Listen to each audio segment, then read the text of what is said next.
پتہ ہے بندہ نیک کون ہوتا ہے؟ جس کی تنہائی نیک ہوتی ہے، جو اکیلے میں نیک ہوتا ہے۔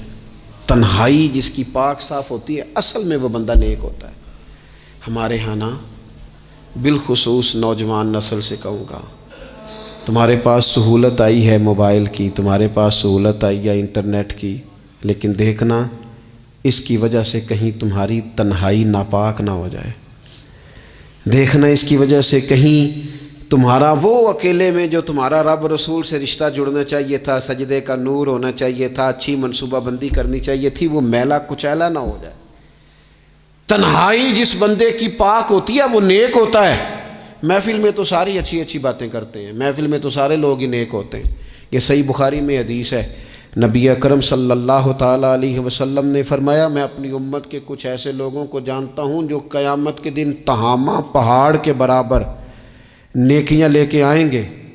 تہامہ پہاڑ تھا ایک بڑا سفید رنگ کا، اس پہاڑ کے برابر وہ نیکیاں لے کے آئیں گے، لیکن فرمایا اللہ تعالیٰ ان کی نیکیوں کو ہوا میں اڑا دے گا۔ حضرت ثوبان رضی اللہ تعالیٰ عنہ نے عرض کی، یا رسول اللہ صلی اللہ تعالیٰ علیہ وسلم ہمیں یہ معاملہ کھول کر بیان کر دیں۔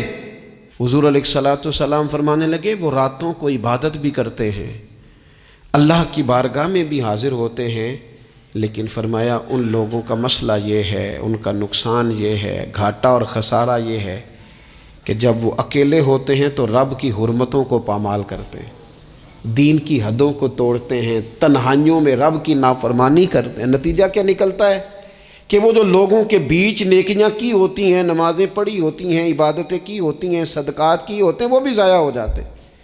اگر یہ لوگ اپنی تنہائی پاک کر لیں تو ان کی باقی ساری عبادتیں بھی محفوظ ہو جائیں گی۔ اپنی تنہائی پر توجہ دیں، اپنی بالخصوص نوجوانوں، میری آپ سے بڑی درد مندانہ اپیل ہے، اپنی تنہائی میں نا رب کی بارگاہ میں حاضر ہو، اچھے ارادے کرو، اچھی منصوبہ بندی کرو، لمبی دعائیں مانگو۔